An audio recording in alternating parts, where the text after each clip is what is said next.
فاعتزلوا النساء في المحيض بجدا شيد زنانونا بحيزكي ولا تقربوهن او من اجديكي يغويتا حتى يطهرن ترديش يغوي باكشي دا زنان سرا دا حيز و دا سلويختي بورزو کی کوروالي دا حرام دي گناه دا الله نافرمانی دا او پدی که دیر زیاد نقصانات تی چاگه منگ دا بلوغ المرام پا درس کی بین کری فَإِذَا تَطَهَّرْنَا نُكَلَ چیزان خپاک کی کورده پا دویم پیروی حتی یطهرنا فَإِذَا تَطَهَّرْنَا دا اول پاکین مراد داره چی کل وین ختم شی فَإِذَا تَطَهَّرْنَا نُكَلَ چی ولم بی فأتوهن من حيث أمركم الله نبيا رازي غويتا دا غزينا چه اللہ بتاسو تا حکم کرده مطلب دا شو چې د زنانه وینه وس ودرې ده په زنانه باندې حیض بیماری ده وینه ودرې ده کورواله وسره کولای شي ها نشي کولای تر دې چې لامبلی نه فاذا تطهرنا دا دویم ټکی چې راوړل د دې پر راوړل چې کله ولم بي پاک شي بیا به سره کورواله کې او باغ ځکه به سره کورواله کې کمزې چې الله ته تخول لري او قد مخې دا طرف ته إن الله يحب التوابين يقينا الله من كيد توب وستن كسرا ويحب المتطهرين أو من كيد باكي كون كسرا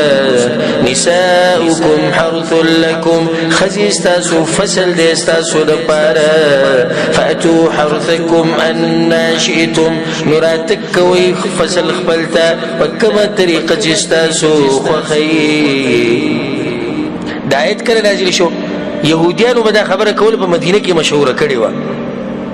چې کله یو سړی د خزي سره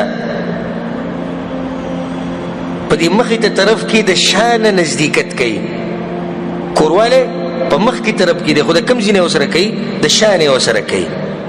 په دوبور کې وسره کورواله نه کوي کورواله هم په مخ کې عورت کې دي خو د شاده طرف نه کوي نو چې څوک دسی کورواله کوي نو د بچی چې پیدا کیږي هغه کوکسترګي دا خبره ته د مدینه د انصارو مجده کړي و نو د یو مهاجر صحابي د یو انصاري زنانه سره واده وشو نو دې سړی ته د شپې مطالبه وکړه چې تاسو سره دسی کورواله کو هغه ته لیورېک بچی کوکسترګي پیدا کی او دا ناروا کړ نغوی به صرف یو طریقه کوله هغه دا چې زنانه لاندې او سړی بل پاسې بس دغه یو طریقه د دین علاوه نوري طریقې وې دا ناروا دي او دا خبرې د يهودو نوریدلې وي نغورلو پروسس هم پس مته سره سات مخکې خبرو کړې چې ګوره په دین کې دې سه حیا نشتی چې دین مسلې به نه ته پوښو ځم به نه پوه کنه غوي پروسس په سره وی رسول الله دا مسله الله د آیت نازل کو وې دا خو تاسو پسلې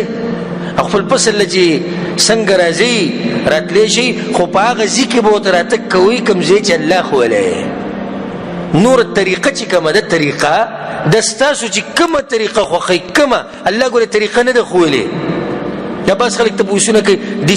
دیسی کول ډېر ته پوښتنه مکوه خو دغه حرام یاد ساته چې دا حرام دی بس نو د حرام نه علاوه چې سدي هغه څه شو جيش د شاده طرف نه کورواله مکوه د حیز په ورځ کورواله مکوه د سلوختي په ورځ کورواله مکوه نور چې سدي زړه غوړي هغه کوه په دې کې د فائدې لپاره دا خبره د بعض عوام دا وی چې خزو خاون یو بل ته لغړ نشي کته وې د دې سره نظر کمی دا خبره چری کنه چری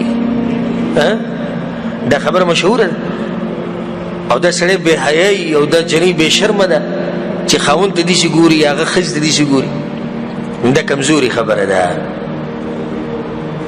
الله سوی هن لباس لكم وانتم لباس لهن دا آیت موږ سره پرون تیر شو نو سړی خپل خزي ته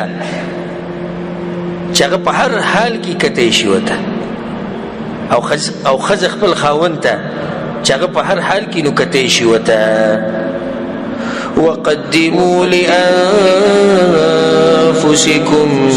او مخکې ولېږئ د خپلو ځانونو دپاره په دې کې دا خبره الله متخی چې په زنانو سره چې کوم تعلق ساتي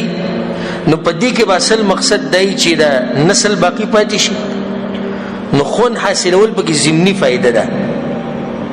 او بل دا نیت بکوي قدموا لانفسکم د مخکې قیامت لپاره سولېږئ نو سړی و چې کوروالی کې څه دي د قیامت ته لېږلو لپاره کوروالی کې دا دي چې ته کله کوروالی کوې نو په دې نیت یې کوه چې الله ماله نیک عمل اولاد راکړي چې د قیامت په ورځ زما په کار راشي